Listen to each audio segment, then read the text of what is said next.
Bien, bonjour, bonjour à tous. Bienvenue à ce webinaire sur la vérification des outillages des frigoristes. Webinaire qui s'inscrit dans la série des webinaires de Technéa et Sémafroid sur l'ensemble des sujets du froid et des sujets qui vous intéressent pour présenter évidemment le cadre, les évolutions en la matière, les évolutions récentes, pour avoir vos retours et surtout aussi pour échanger sur les bonnes pratiques en matière de vérification des outillages et plus généralement sur l'ensemble des sujets de la réfrigération et de la chaîne du froid. Évidemment, la vérification des outillages des frigoristes est arrivée par des obligations réglementaires. Mais quand on fait les choses uniquement par obligation, ça n'a pas grand intérêt, ça coûte cher, ça embête tout le monde.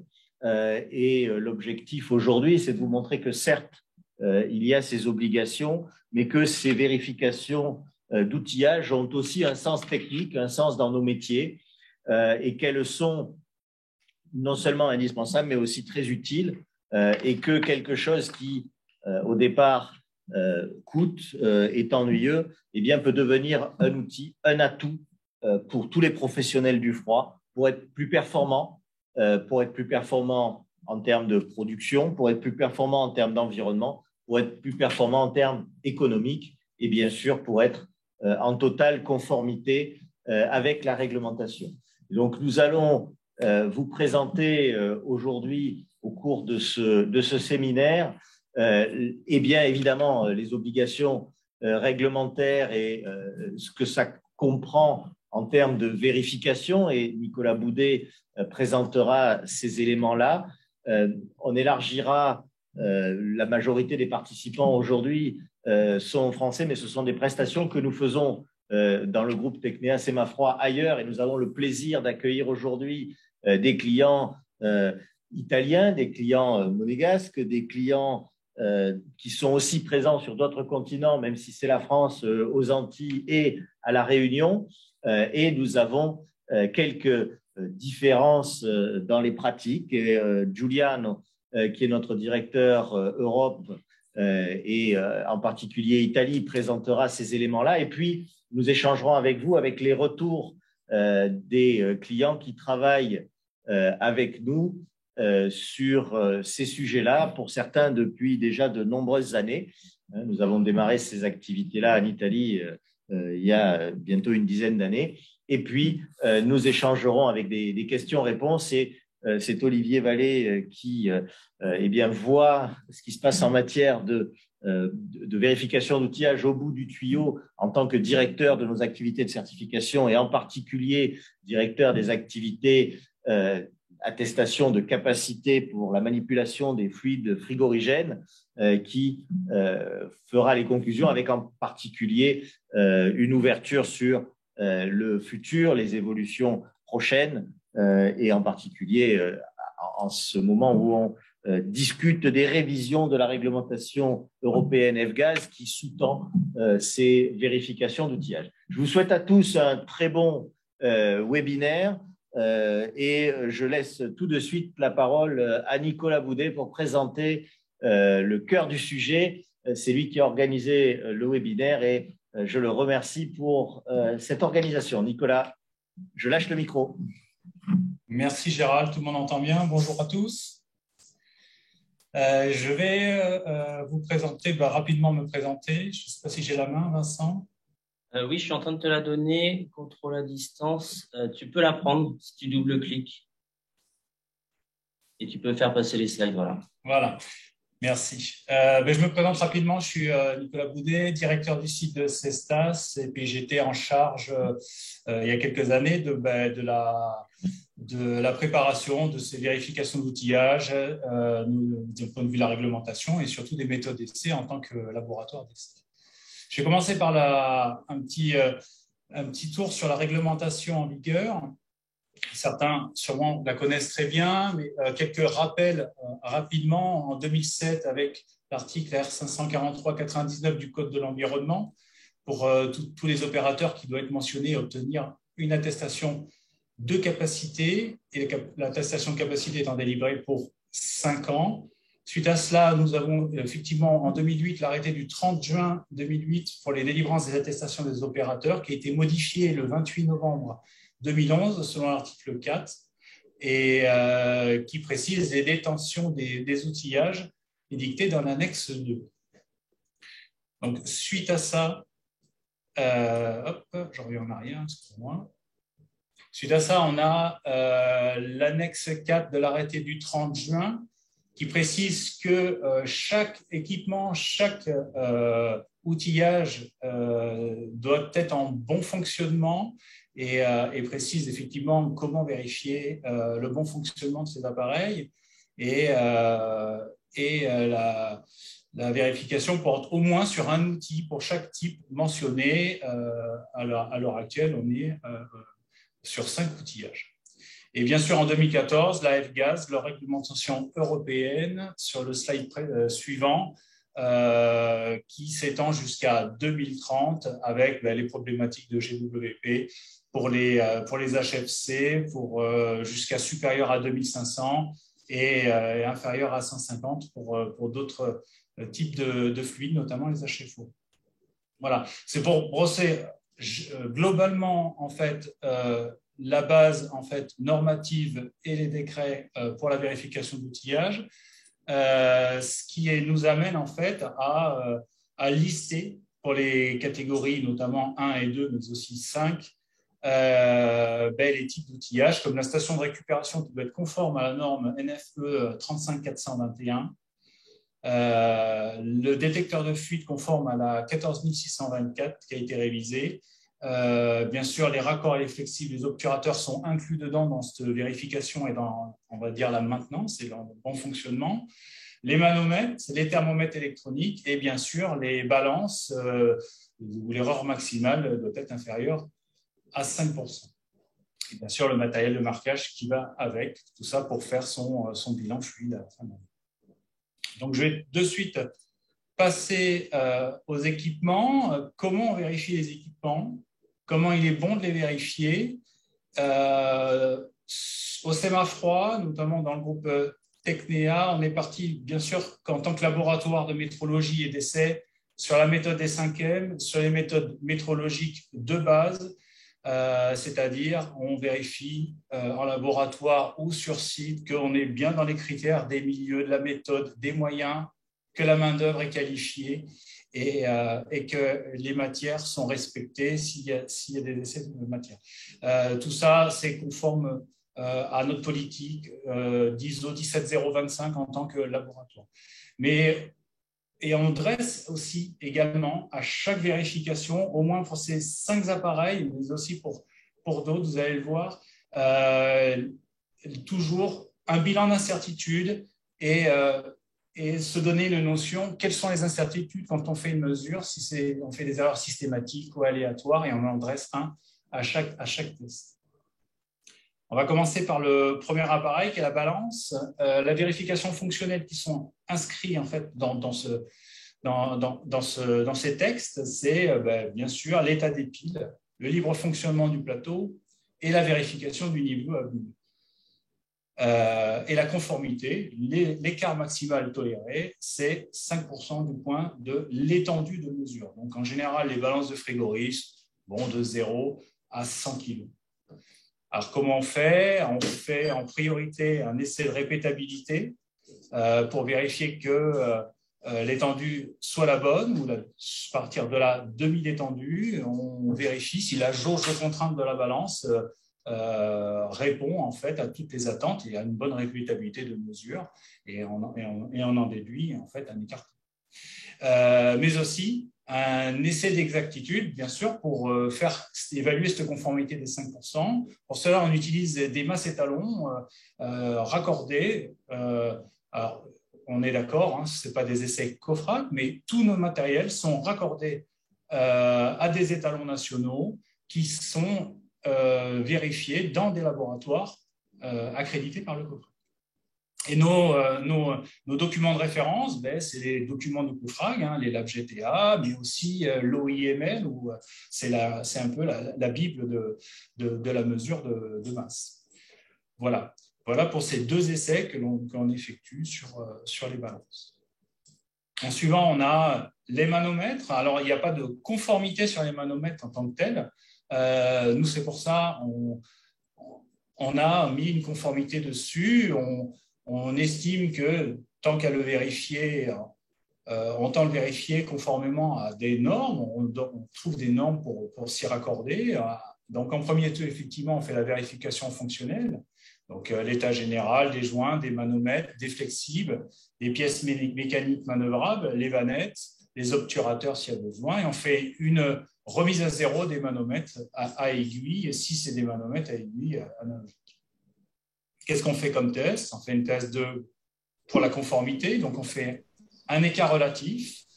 Et là, on va vérifier la classe d'exactitude. Donc, on fait des essais d'erreur de justesse. On vérifie si entre l'étalon et l'appareil en HP, BP, sur au moins 3 points en pression de 0 à peu près soit à 30 bars, on va vérifier si le manomètre, son écart sont bons.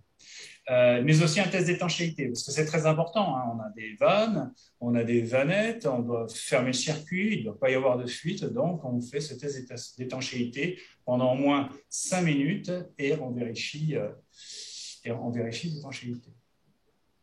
Voilà. Le troisième équipement, c'est un détecteur de fuite qui est aussi soumis à une norme, la NFEN 14624, qui a été révisée en 2020. Qui précise bien la vérification fonctionnelle d'autant l'état général, l'alimentation électrique, batterie, pile, l'état du capteur et des filtres, à savoir que aussi on a des capteurs d'avance et des filtres qui permettent quand un capteur est non fonctionnel ou qui a des traces d'huile dessus. Les détecteurs de fuite sont souvent utilisés dans des milieux un petit peu exigus et dans des circuits frigorifiques. Donc, on peut changer les filtres, on peut changer les capteurs. C'est tout à fait possible. La conformité des détecteurs de fuite par rapport à la norme, c'est inférieur ou égal à 5 grammes par an. C'est soumis effectivement à un contrôle sur l'incertitude. C'est pour ça qu'on fait un bilan dessus. On a une fuite de référence qui est raccordée selon les accréditations COFRAC pour un test inférieur ou égal à 5 grammes par an, ou peut-être à une distance bien précise et bien dictée dans la norme. Attention, les étalonnages doivent être traçables aux étalons nationaux, donc la fuite étalon doit être raccordée COFRAC. Le quatrième appareil, c'est un thermomètre. Bien sûr, il y a aussi une vérification fonctionnelle, l'état des sondes, l'alimentation, les piles, les batteries. Les thermomètres peuvent être des thermomètres type de contact, des thermocouples, des thermomètres à piquer éventuellement. On en voit aussi quelques pyromètres. On peut étalonner tous ces types de thermomètres. La conformité, il n'y a pas de conformité. Pour nous, la conformité, ça va être l'écart relatif que l'on va inscrire dedans. Et on estime que déjà une erreur un écart de 1 degré peut avoir un impact sur les performances, sur votre calcul de sous-refroidissement, de surchauffe, qui permet d'optimiser l'installation et d'avoir des bons réglages pour les performances de la machine. Donc, comment on réalise les essais? Sur ces écarts-là, on prend 2 points fixes. Pourquoi? Parce que le point fixe qui est relativement facile à réaliser, c'est le point de la glace fondante avec de l'eau déminéralisée et un point d'ébullition à 100 degrés, ce qui nous permet d'avoir 2 points et de tracer un écart dessus et d'en éditer en fait les incertitudes et une conformité de l'ordre de 1 à 2 degrés, qui est un peu calqué sur la conformité des enregistreurs de température qui sont dans le domaine pharmaceutique ou dans le domaine alimentaire. Le 5e appareil, le dernier, qui sa conformité, c'est donc la station de récupération. Donc, il y a une vérification fonctionnelle. C'est un appareil avec beaucoup de… Il y a l'électronique, il y a la mécanique, il y a des manomètres. Donc, il y a un peu plus de contrôle. C'est le contrôle visuel, les traces de choc, la corrosion, les câbles d'alimentation, la tuyauterie, mais aussi les fusibles et tout ça. On regarde si l'intégralité, la station de récupération n'a pas été modifiée si elle est tout à fait fonctionnelle et si les vannettes se basculent bien.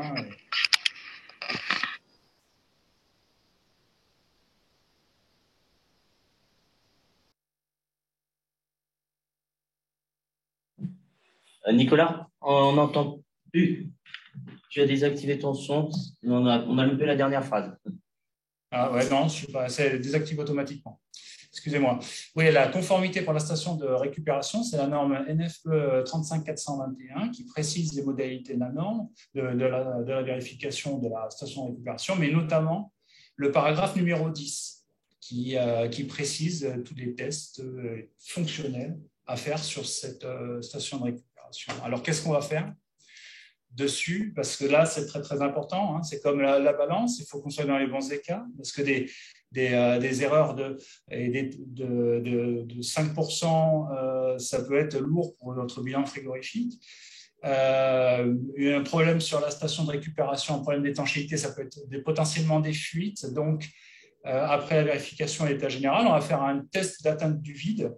Alors, ce n'est pas une pompe à vide. Hein. On va faire quand même un test de fonctionnement pour être inférieur aux alentours de 900 millibars, et une injection d'azote à l'intérieur où on va vérifier le bon fonctionnement des manomètres, les variations pour voir sa conformité et si en fait on n'a pas de fuite dans le temps, ce qui nous permet de dresser une conformité dessus conformément à la…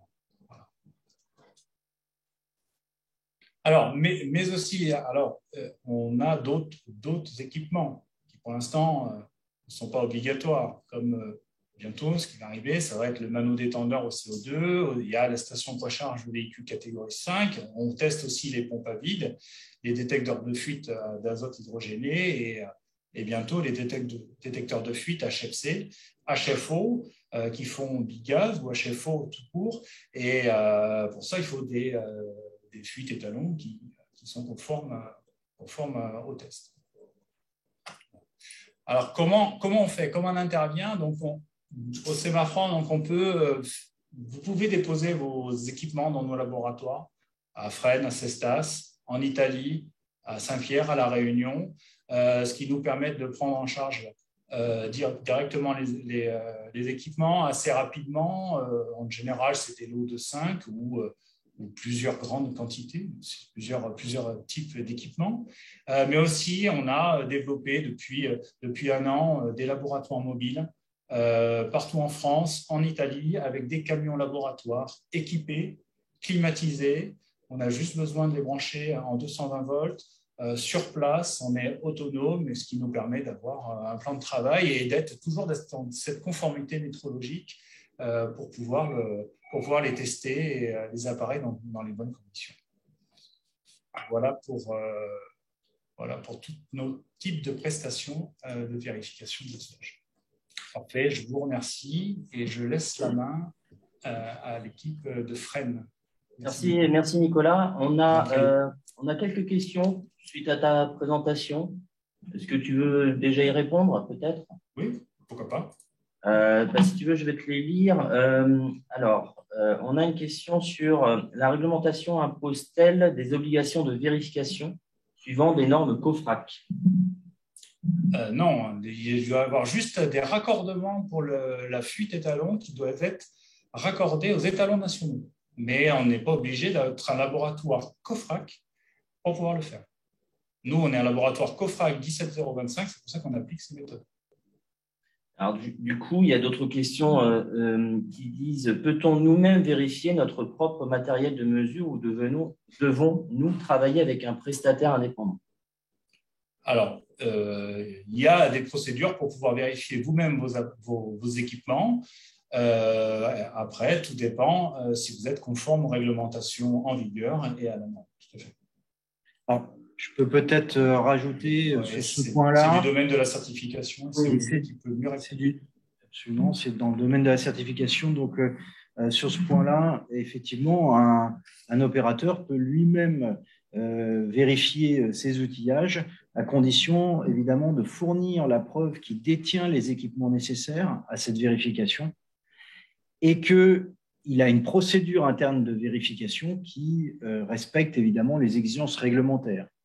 Et ensuite, lors de la vérification, qu'il enregistre bien l'ensemble des informations qui vont permettre d'avoir la garantie que l'équipement respecte bien les exigences réglementaires. Donc, je pense notamment au point de mesure. Il ne suffit pas simplement de dire que l'équipement est conforme pour qu'il le soit. Il y a un minimum d'enregistrement, et c'est ce que disait Nicolas Boudet, c'est que vous retrouvez sur les rapports du laboratoire de Sémafroid l'ensemble des valeurs de mesurage sur vos équipements. Je parle du détecteur de fuite, je parle des balances, effectivement, et voilà, un certain nombre de valeurs et un jugement qui permet d'affirmer, de garantir la conformité réglementaire ou non. Dernière question, comment sont validés les contrôles étalonnage des détecteurs fixes, détecteurs d'ambiance et détecteurs à méthode indirecte type Matelex? Alors, je ne connais pas les détecteurs d'ambiance type Matelex. Si c'est des systèmes de détection, ils doivent être contrôlés, bien sûr, avec une fuite étalon, dans tous les cas, qui donne 5 grammes par an ou en faisant un réglage de sensibilité de l'appareil.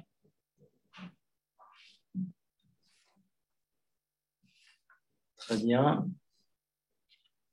Merci Nicolas. À savoir qu'il y aura une autre session de questions-réponses un peu plus tard, mais on peut peut-être du coup passer à la suite de notre programme avec les vérifications d'outillage dans les autres pays.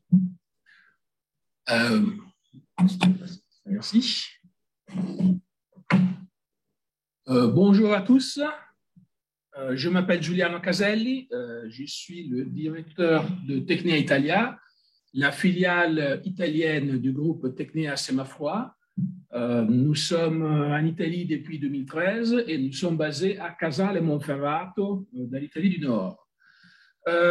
Si nous regardons les dossiers de vérification d'outillage, surtout dans le périmètre F-Gaz, ça avance, surtout dans le périmètre F-Gaz, nous voyons que les normes, le règlement de référence, la 1516 de 2007 et par la suite la 517 de 2014, ont une application dans toute l'Union européenne. Cela dit, le règlement européen doit être appliqué de la même manière, proprement dite, dans tous les pays membres.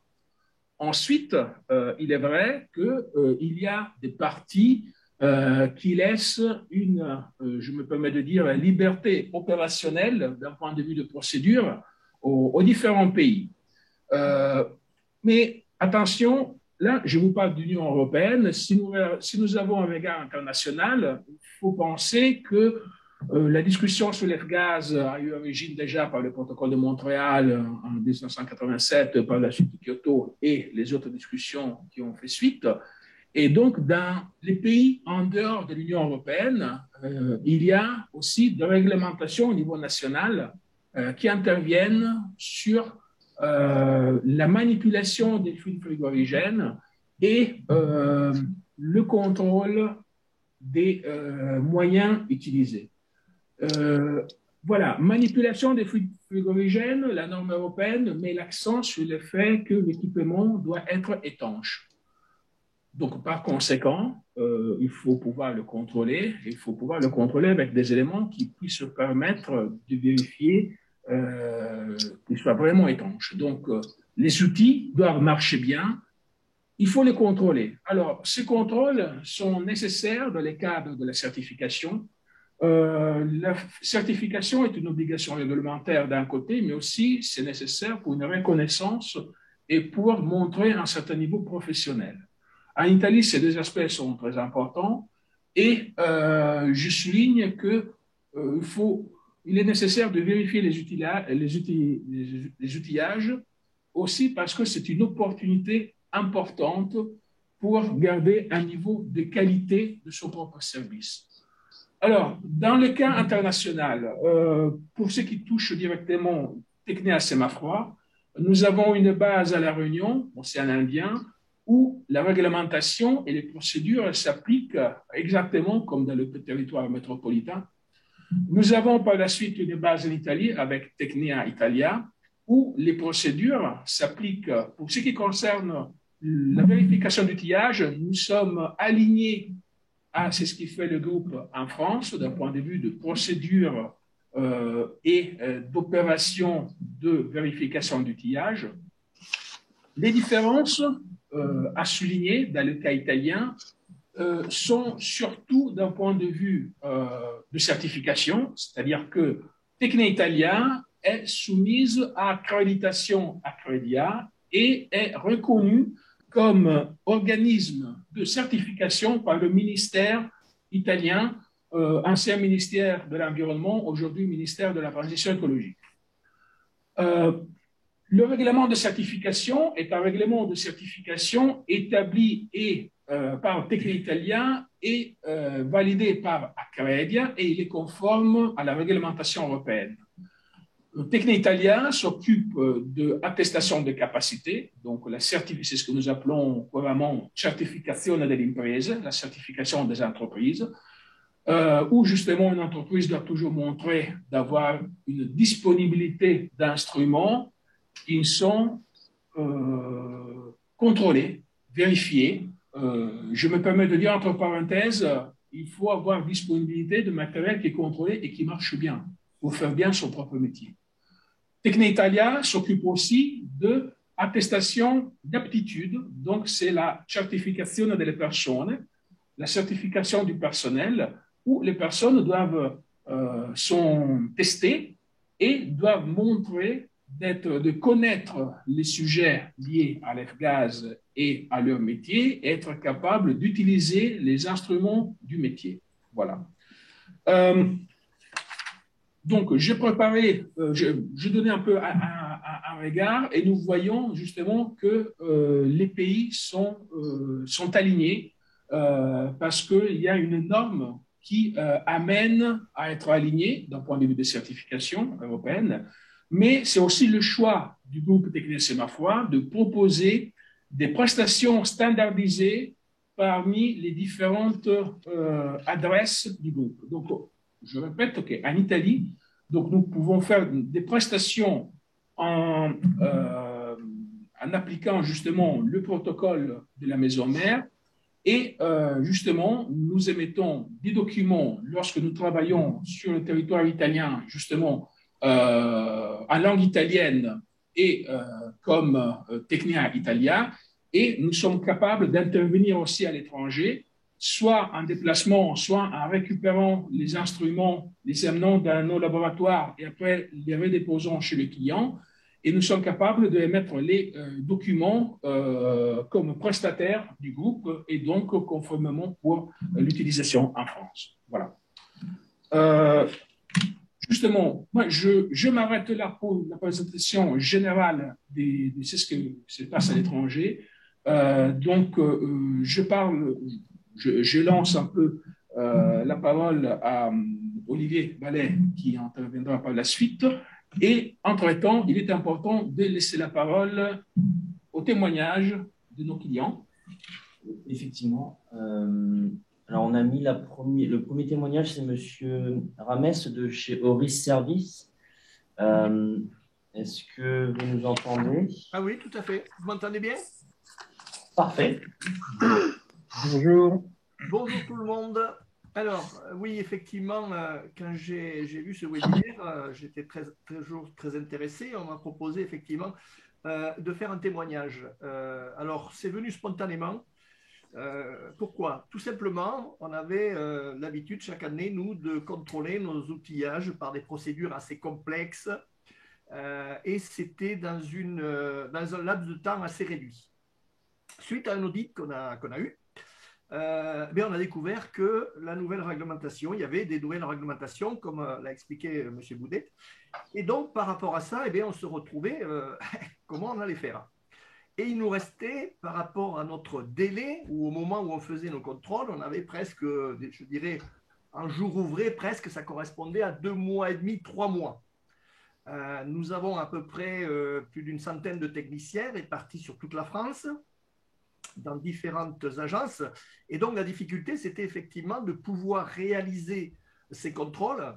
C'était pour nous, à ce niveau-là, sur le détecteur de fuite et sur la centrale de récupération.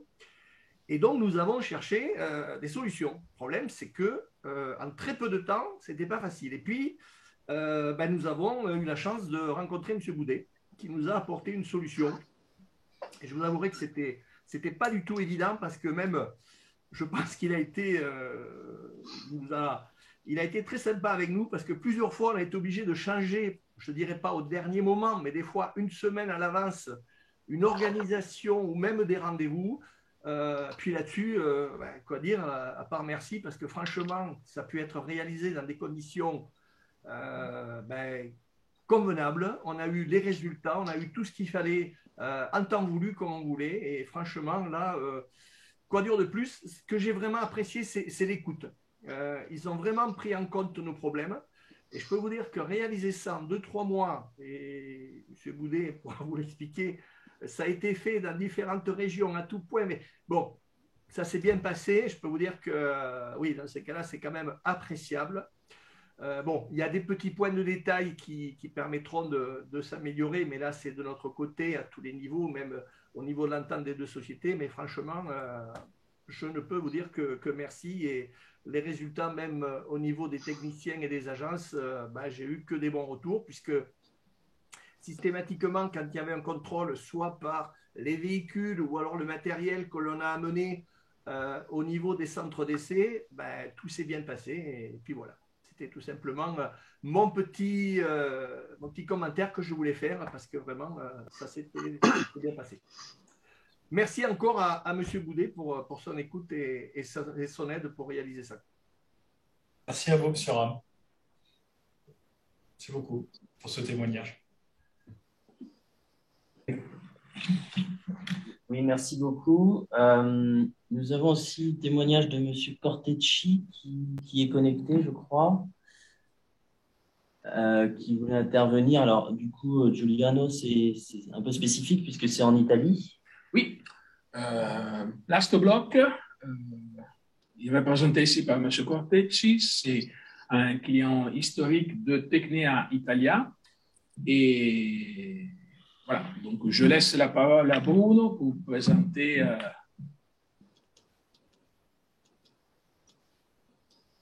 Allô, bonjour à toutes. Je m'appelle Bruno Cortecci, directeur de la Plastobloc Italie. Nous sommes la plus ancienne carrosserie italienne de véhicules isothermes et frigorifiques. Et merci à Tecnea Chemafroid pour l'invitation. Voulez-vous excusez-moi pour la prononciation, François.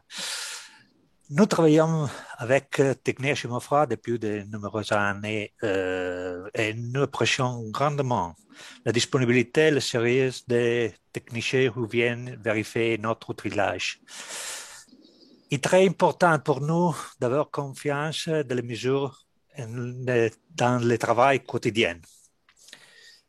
Même si la loi l'exige, nous avons décidé de contacter Tecnea pour assurer le contrôle des troisième parties très professionnels.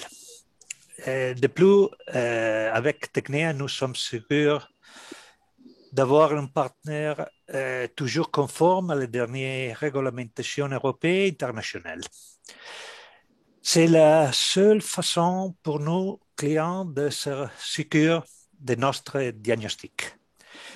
Et pour nous, sommes sûrs que notre façon est bien notre travail.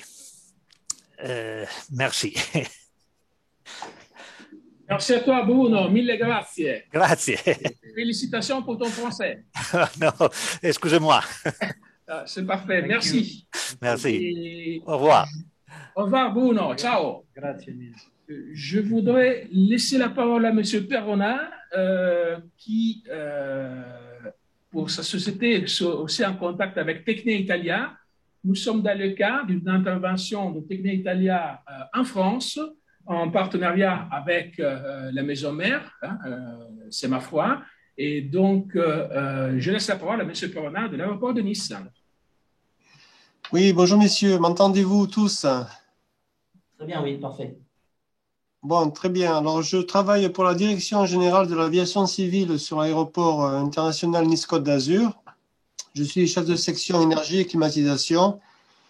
Et je peux vous dire que je suis entièrement satisfait de la collaboration avec Tecnia Semafroid, encore plus avec monsieur Giuliano Caselli, parce que chaque fois que j'ai eu affaire avec ce monsieur, il a toujours répondu à mon écoute.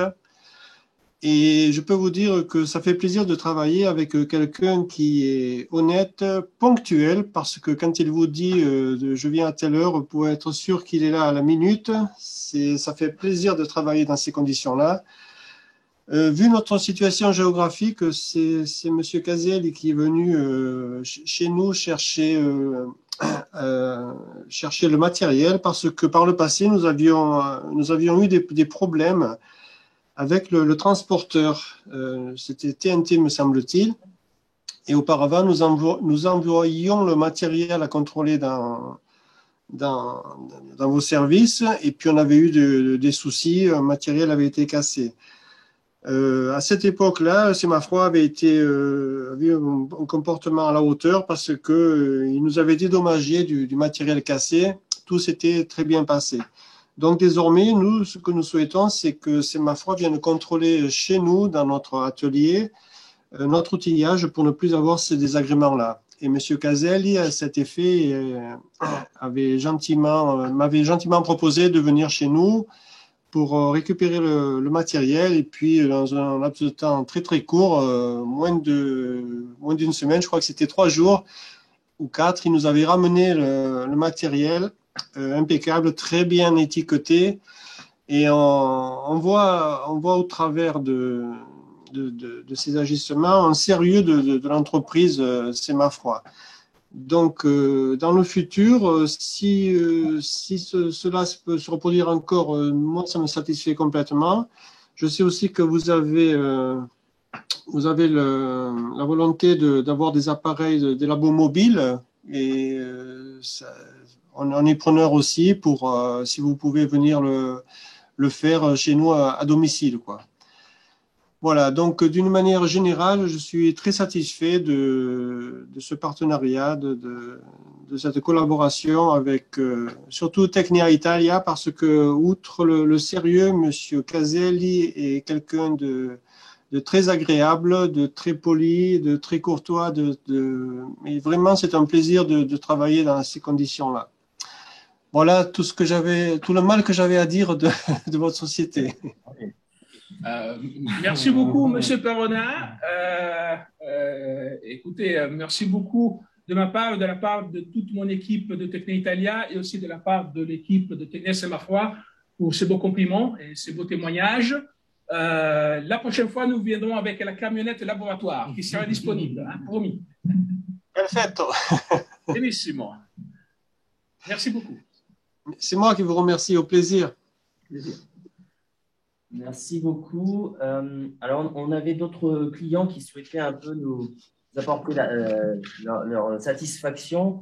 Ils n'ont pas pu être présents, mais ils nous ont envoyé ces petits mots qu'on a mis dans cette slide. Donc, on voulait vous faire partager aussi ces témoignages écrits sur les différentes prestations, notamment des vérifications d'outillage des frigoristes. Voilà, donc c'était pour nous important aussi de les mettre en avant, de mettre en avant ces retours et ces clients.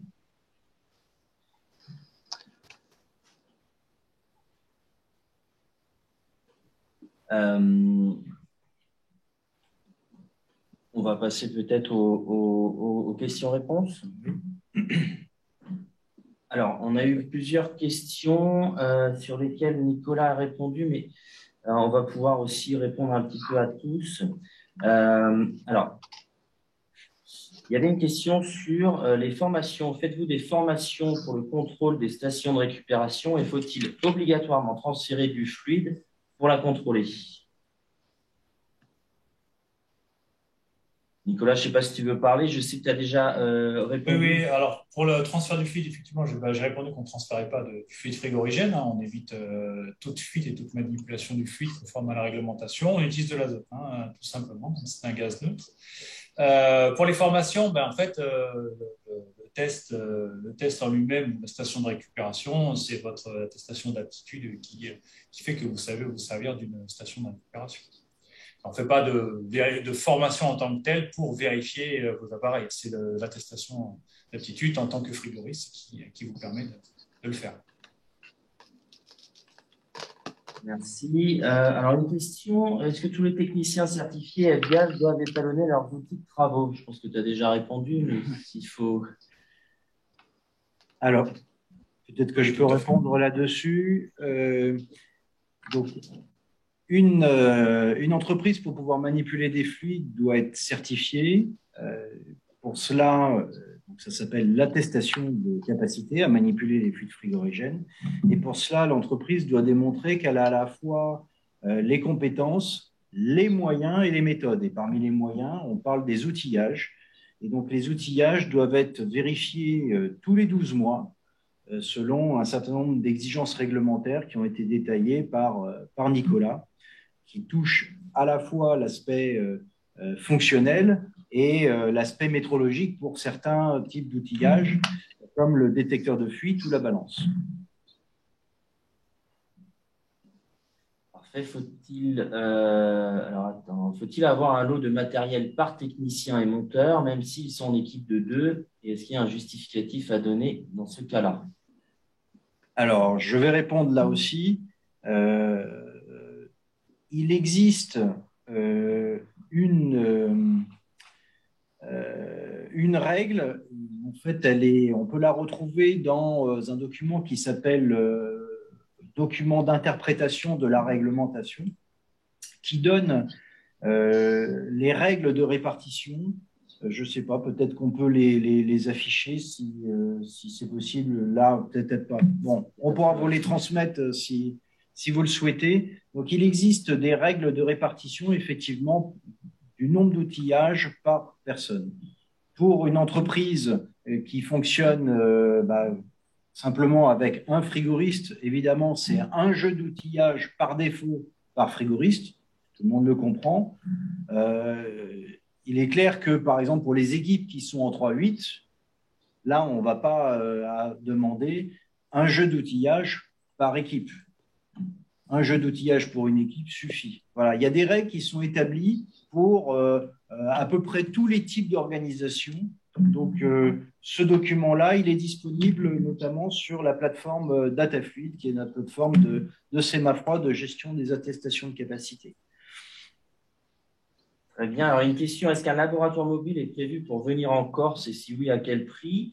Il y a 2 autres questions un peu similaires. Pouvez-vous nous donner les contacts de vos services en Alsace pour le contrôle du matériel? Et enfin, comment demander un passage du labo mobile? Donc, je pense que là, c'est plutôt Nicolas qui pourra répondre un peu à ces questions.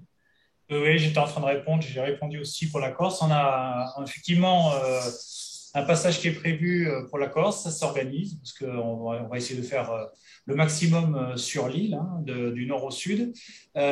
Pour nous contacter, effectivement, c'est les 2 adresses email que j'ai mis dans le chat. C'est contact@semafroid.fr et contact.bordeaux@semafroid.fr. Vous pouvez nous appeler directement au labo et on adapte en fonction des besoins. On adapte si vous avez un gros volume, on peut vous proposer un contrat. Si vous avez quelques petits volumes d'appareils et vous voulez une tournée en labo mobile, ça s'organise effectivement dans la région en fonction du passage du camion, ou si vous voulez l'envoyer directement au laboratoire, si vous êtes très pressé, on peut faire à peu près vos vérifications d'outillage sous 2 jours, on vous renvoie entre 2 et 3 jours, on vous renvoie le matériel vérifié et puis étiqueté. Voilà. Pour les adresses email et téléphone, du coup, il y a dans cette présentation les contacts de nos différentes agences, on va dire, que ce soit à Cestas, à Fresnes, en Italie ou à La Réunion. Donc, la présentation sera envoyée à la fin du webinaire. Donc, vous aurez tous les éléments pour demander des devis. Les coûts des vérifications, on pourra aussi, selon les demandes, envoyer les bons de commande en question. C'est compliqué. Qu'est-ce qu'on avait d'autre? À qui doit-on remettre le dossier une fois fini afin de pouvoir contrôler son outillage? Finalement, c'est un peu la même question, je pense. Oui, c'est toujours les mêmes adresses, le même point d'accès. Une fois que vous avez le contact, après, vous pouvez contacter directement le chargé d'essai ou le responsable de laboratoire qui vous donnera les éléments. Après le bon de commande ou la revue de contrat. Avez-vous une plateforme Internet pour le suivi des attestations de conformité et les dates de planification d'étalonnage avec des alertes un mois avant? Alors là, il y a 2 questions. Il y a le suivi des attestations de conformité, donc des constats de vérification. On est en train de la développer pour pouvoir déposer en fait tous les vérifications, tous les PDF des vérifications sur un serveur de type web. Pour l'instant, ce n'est pas encore en place, mais on est en train d'y travailler dessus, effectivement. On mettra effectivement la proposition dans l'ensemble de nos prestations. Alors, je vais compléter. Effectivement, on a un certain nombre de plateformes aujourd'hui dans le groupe Technea. Le principe, et ce qu'on est en train de développer, c'est qu'une information, par exemple, une information qui sortirait du laboratoire, soit déployée dans les différentes plateformes que vous utilisez. Par exemple, la gestion de votre attestation de capacité ou la gestion de vos enregistrements des interventions, data bilan. Voilà, une information va pouvoir être partagée sur les différentes plateformes que vous utilisez, ce qui permet de simplifier évidemment, puisque l'information, elle est chargée une fois, elle est disponible partout où vous en avez besoin. Et puis, il y a effectivement couplé à ces chargements-là des programmations de rappel, notamment, et je pense que ça c'était la deuxième partie de la question, qui est comment est-ce que je peux être alerté que ma vérification outillage arrive à terme, puisque la périodicité est des 12 mois. Et donc ça aussi, c'est prévu dans notre prochaine plateforme. C'est déjà prévu sur une partie des plateformes, comme Data Bilan, par exemple, pour les détecteurs de fuite, mais ce n'est pas déployé sur l'ensemble des plateformes, c'est prévu dans les prochains mois. Pour répondre aux 2 autres questions, donc je suis intéressé par la règle de répartition suivant le nombre d'ouvriers pour les lots froids, effectivement. Donc c'est toujours pareil, c'est en suivant de la revue de demande, en fonction du nombre, on peut toujours faire une proposition adaptée. Et est-ce que c'est possible sur DataFluid? Oui, c'est possible. Il faut en faire la demande. On a l'option de dépose des documents sur DataFluid avec votre autorisation, effectivement, parce qu'on n'est pas, vous êtes propriétaire du compte pour pouvoir au moins déposer les constats de vérification dedans et simplifier après la démarche.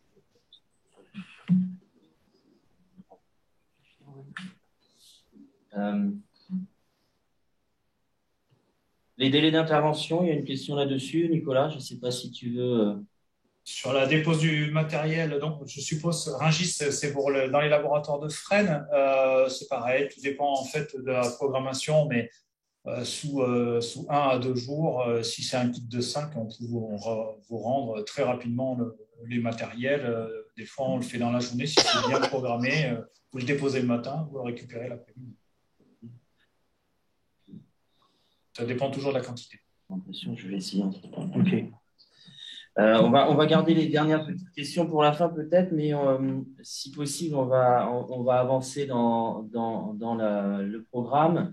avec la conclusion et notamment la question sur les évolutions réglementaires à venir. Oui, alors je vais en parler. Effectivement, on va regarder si on peut, pour compléter les premières réponses qu'on a fournies, mettre à disposition là un document d'interprétation de la réglementation. On va essayer de le faire en parallèle avec Vincent. Je voulais vous remercier aussi parce que les compliments adressés à Giuliano et à Nicolas nous encouragent, je pense, à continuer dans ce sens et à continuer effectivement à être réactif et à assurer des prestations de qualité. J'ai entendu aussi que, évidemment, les outillages servaient au quotidien aux frigoristes dans leur production, dans leur travail, et puis qui permettaient, la qualité en tout cas de leurs outillages permettait d'avoir le meilleur diagnostic professionnel, évidemment, sur une installation. Ça permet aussi, Nicolas en a parlé, d'avoir une approche économique. Et puis, ça aussi une approche écologique, puisque un des piliers de la réglementation F-Gaz, là on est en train de voir la FAQ, là le 1.5. Je vais l'afficher. Ah, du coup on repasse là-dessus. Si tu veux. Allez, je vais le détailler. Donc ceci est le document d'interprétation de la réglementation et donc je fais suite à ce que j'expliquais tout à l'heure. Au chapitre 1.5, vous avez les quantités minimales d'outillage devant être détenues par un opérateur. Et donc, vous avez, vous voyez, assez simplement, par catégorie, donc ça c'est la première colonne, c'est la catégorie d'attestation de capacité, 1 à 3, 4, et puis deuxième page, c'est la catégorie 5. Et vous avez les outillages réglementaires et donc le nombre d'outillages minimum par personnel, par nombre de frigoristes. Voilà.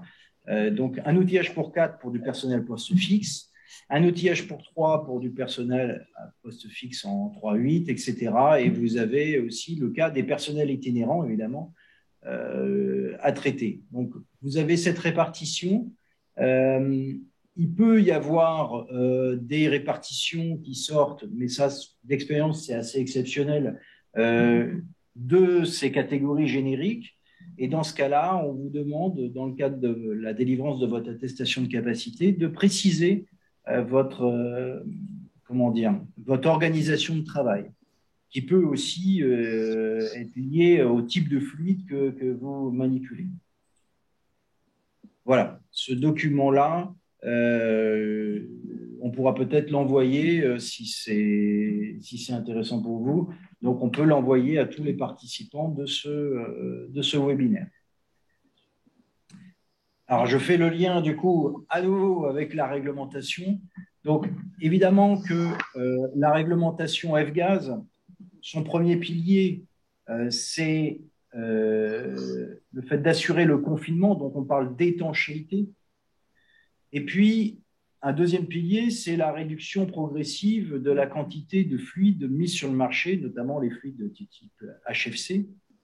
Et on a vu ces dernières années, avec la restriction de mise sur le marché pour un certain nombre d'applications de fluides frigorigènes de type HFC, eh bien, le remplacement progressif par des fluides naturels ou des fluides A2L. Parce qu'effectivement, quand on reste dans ce type de fluide synthétique, à partir du moment où on réduit le pouvoir de réchauffement global du fluide, on augmente son inflammabilité. C'est pour ça que les nouveaux fluides, ou les fluides type HFO ou les fluides de remplacement, sont classés en catégorie A2L, c'est-à-dire légèrement inflammables.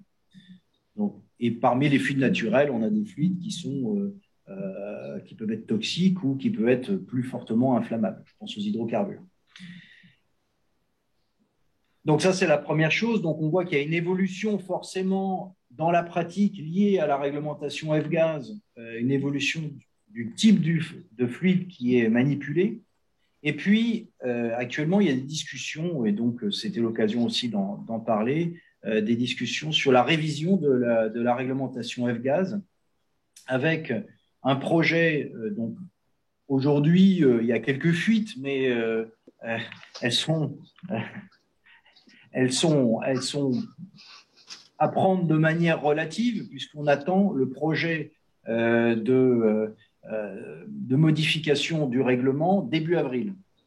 Mais ce qui ressort aujourd'hui, les deux tendances des documents qui sont sortis, c'est une extension du périmètre du règlement F-Gaz, c'est-à-dire les obligations de la réglementation, à l'ensemble des fluides fluorés, et notamment les HFO. Donc on parle du 1, 2, 3, 4 YF, par exemple. Et ceci pour les contrôles d'étanchéité, mais aussi pour les bilans. Ça veut dire que ça amènera les opérateurs à enregistrer aussi leur manipulation de fluides sur les fluides HFO. Aujourd'hui, ils peuvent le faire de manière volontaire, mais probablement que ce qui va être décidé, c'est de le rendre obligatoire. La deuxième chose, c'est qu'évidemment, à partir du moment où on a un changement de type de fluide vers des fluides inflammables ou légèrement inflammables, il doit y avoir un accompagnement nécessairement des compétences des frigoristes. Et donc, il y aura probablement aussi un changement de périmètre de l'attestation d'aptitude ou en tout cas du modèle de certification de personnel, parce que je vais parler au niveau européen, et on a vu avec Giuliano qu'il y avait différentes approches en fonction des pays, eh bien, d'étendre ce périmètre-là aussi aux fluides HFO. On peut peut-être passer au... C'est moi qui ai les mains, c'est ça ? D'accord. Pardon. Bon, ces changements réglementaires, évidemment, à partir du moment où on change de type de fluide, eh bien, ça a un impact sur les outillages. Et donc, c'était là aussi ma contribution, c'était de rappeler qu'un certain nombre d'outillages que vous utilisez aujourd'hui au quotidien parce que ça fait des années que vous manipulez vos opérateurs des fluides qui ne sont pas inflammables, eh bien, un certain nombre d'outillages que vous utilisez ne sont peut-être plus compatibles avec des fluides qui sont légèrement inflammables parce qu'ils produisent des étincelles, parce que le type de moteur, par exemple, les moteurs à balai qui peuvent produire des étincelles, ces moteurs-là, s'ils ne sont pas encapsulés, eh bien, ils peuvent être au contact d'un fluide légèrement inflammable et du coup créer étincelle plus fluide inflammable. Évidemment, vous avez tous les ingrédients pour avoir des risques accrus à la fois sur les biens, mais aussi sur les personnes. Et ce n'est pas ça qu'on veut. Donc, le changement de fluide nécessite du coup de vérifier que sa pompe à vide et la station de charge et de récupération est bien adaptée à ce nouveau type de fluide. De même que les pressions qui sont en jeu pour ces différents fluides ne sont pas les mêmes et que du coup, le manifold et le manomètre doivent être aussi adaptés. Enfin, le détecteur de fuite, forcément, il doit être détecté au type de fluide que l'on souhaite détecter. Enfin, chose la plus importante, évidemment, les équipements de protection individuelle et puis la ventilation, parce que, encore une fois, certains fluides aujourd'hui déjà utilisés peuvent créer, en étant accumulés, des conditions d'asphyxie, mais on doit aussi diminuer leur taux dans l'air, puisque la quantité de fluide inflammable dans l'air va déterminer la zone d'inflammabilité. Et pour ça, il existe notamment une norme que vous connaissez tous probablement, qui est la norme EN 378, qui définit les limites d'utilisation de ces fluides légèrement inflammables. Voilà, je voulais faire un point, j'espère ne pas avoir été trop long, sur les évolutions réglementaires en cours. Je pense que d'ici quelques mois, on va avoir l'occasion de reparler du contenu de cette proposition de révision de fluide, de règlement F-Gaz, avec donc un projet qui devrait sortir officiellement début avril pour une mise en application en 1er janvier 2024, a priori. Voilà pour moi. Merci Olivier. Alors, voilà cette slide dont je parlais tout à l'heure pour toutes les questions que vous pouvez avoir, pour toutes les demandes de devis, etc., notamment sur les questions des VO, mais autres aussi. Donc, n'hésitez pas à nous contacter.